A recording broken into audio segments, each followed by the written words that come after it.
Now in this video we are discussing about the synchronous motor. In the previous videos we have already discussed about the DC motor, DC generator, three-phase induction motor and single-phase induction motor. Now here a synchronous motor. There are the different questions arises regarding the synchronous motor. First question arises, why it is called a synchronous motor? Synchronous motor इसको क्यों call करते हैं? First of all, you know very well if the three-phase supply system is given to the stator winding, then what happened? A revolving field will be created here. The speed of the revolving field is nothing is ns, synchronous speed. तो इसका जो rotor है वो field की speed के साथ ही rotate करता है. क्लियर? इसीलिए इसको सिंक्रोनस मोटर कहते हैं. Clear? Now the second question arises, how it is called a doubly excited motor? Because stator will have a AC supply system, three-phase AC supply system, and DC will have a DC supply system. Rotor will have a DC supply system. So both type of supply system existing in this type of motor, that is nothing as a is a doubly excited motor. Clear? Now the very important question asked in the end semester examination, why the synchronous motor is not a self-starting? First of all, synchronous motor is not a self-starting. That can be explained with the help of two different diagrams. These two diagrams are very important for the end semester examinations. Clear? Now if you are giving the three-phase supply system, what happened? Field is revolving with a speed of ns, but at the time of starting, rotor will be at standstill.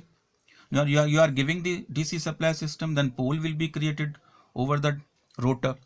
तो rotor पे भी north pole बन गया, south pole बन गया, और because the field is revolving, तो field हमने किसी पर्टिकुलर टाइम पर यहाँ पर नॉर्थ पोल ले लिया है, यहाँ पर साउथ पोल ले लिया है on a stator. Clear? Because the field is revolving. तो व्हाट हैपेंड, ये पर्टिकुलर रोटर का नॉर्थ और ये स्टेटर का north, they will repel to each other. Similarly ये साउथ और ये south, they will repel to each other.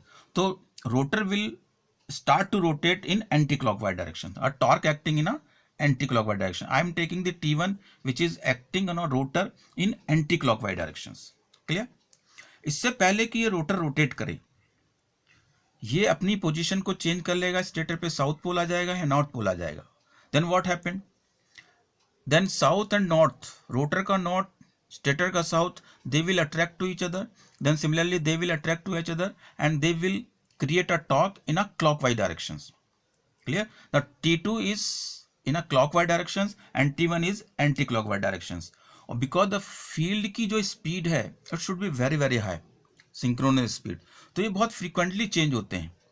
तो due to its inertia of a rotor, rotor cannot be rotate in any directions. Clear? तो what is the resultant torque acting on a rotor? T1 is anti-clockwise direction, T2 is clockwise directions. What is the resultant torque? T1 minus T2. Then because both torques are equal in magnitude, what is the resultant torque? T minus T equal to 0. Total torque कितना मिलेगा इसको? 0. तो motor cannot be rotate in any directions. Clear? Now this is the explanation of a synchronous motor, why a synchronous motor is not a self-starting. Now the second question arises, how to start the synchronous motor and how many methods to start the synchronous motor.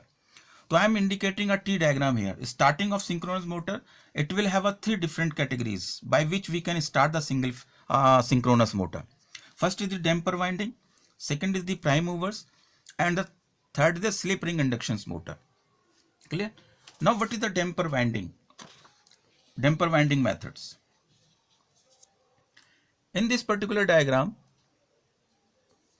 first of all, what is the damper winding? What is the damper winding?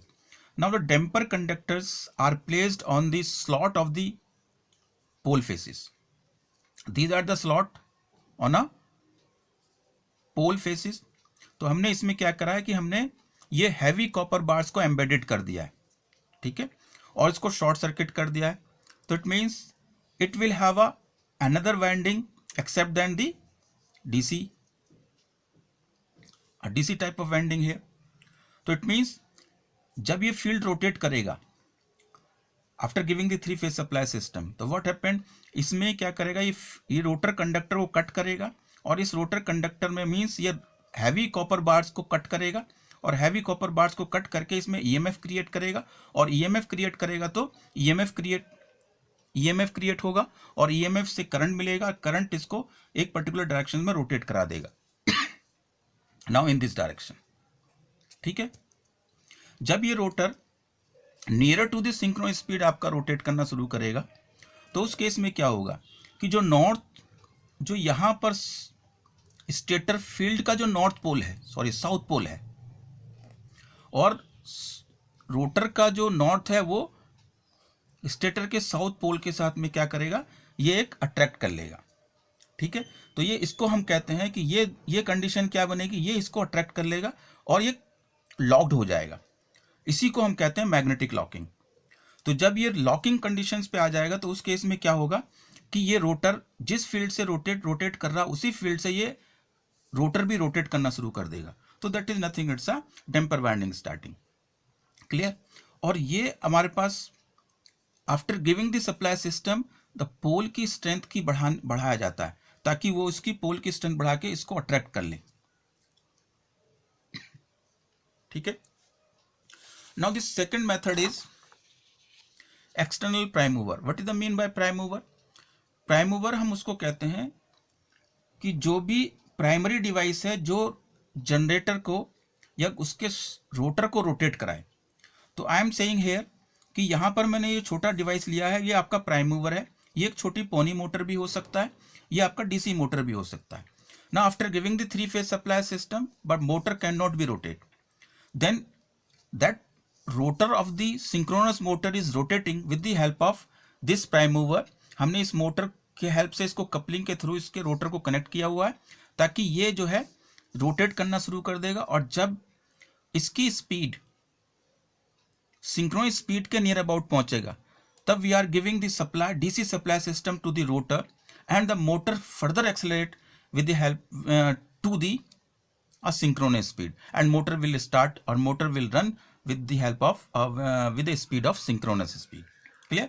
Now after that हम यहाँ से coupling हटा देंगे, then motor will start to rotate, continuous start to rotate in a specific directions.